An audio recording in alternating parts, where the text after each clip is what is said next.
دیکھیں رجب کا مہینہ شروع ہے۔ ماہ رجب میں بہت سارے کام ایسے ہیں جو نہیں کرنے کے اور لوگ اس کو ضرور کرتے ہیں۔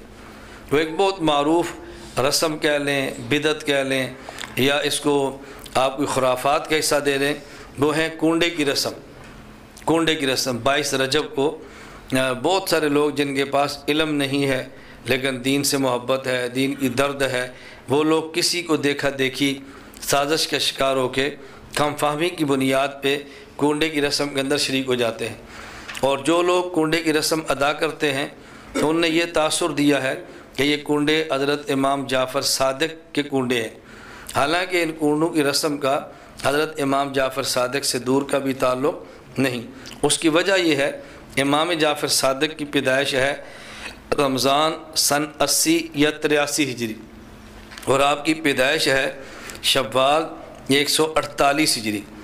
تو رجب میں نہ ان کی پیدائش ہے اور نہ ہی رجب میں ان کی وفات ہے، تو 22 رجب کے معاملے کا ان سے دور کا بھی تعلق نہیں ہے۔ حضرت امیر معاویہ رضی اللہ تعالیٰ عنہ کی جو وفات ہے وہ ہے 22 رجب سن 60 ہجری۔ تو حضرت امیر معاویہ رضی اللہ تعالیٰ عنہ کی وفات رجب سن 60 ہجری کو ہے۔ اصل کیا تھا کہ جو حضرت امیر معاویہ رضی اللہ تعالیٰ کے دشمن ہیں اور شریعت کے باغی ہیں اور اہل تشیع ہیں، ان لوگوں نے حضرت امیر معاویہ رضی اللہ تعالیٰ عنہ کی وفات پر رات کو چھپ کر یہ حلوے اور مانڈے پکا کر خوشی کی ہے۔ اہل سنت کا زور تھی، طاقت تھا، اتنی ہمت نہیں تھی کہ اہل سنت کے سامنے اعلانیہ طور پہ امیر معاویہ رضی اللہ تعالیٰ عنہ کی وفات پر خوشی بنائے۔ اس لیے خوشی بنائی لیکن چھپ چھپ کے بنائی۔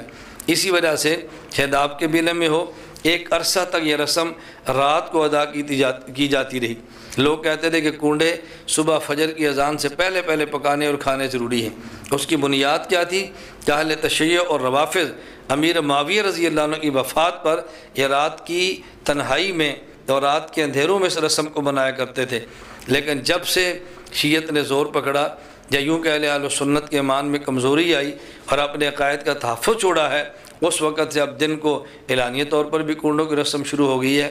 اللہ رب العزت ہمیں صحابہ کرام رضی اللہ عنہ مجمعین سے محبت کرنے کی توفیق عطا فرمائے اور ہر ایسا عمل ادا کرنے کی توفیق دے جس سے امیر معاویہ رضی اللہ تعالیٰ عنہ اور دیگر صحابہ کرام سے محبت کا ثبوت ہو، اور ہر ایسے عمل سے بچنے کی کوشش کریں کہ جو ان سے دوری کا سبب بنے یا تاثر یہ پیدا ہو کہ یہ صحابہ کرام سے محبت کرنے والے نہیں۔ اللہ ہمیں صحابہ کرام کے نقش قدم پر چلنے کی توفیق عطا فرمائے۔ رضی اللہ عنہ۔ وہ سب کا مالک ہے جس کا عرش معلی، اللہ اللہ ہے بس یارو۔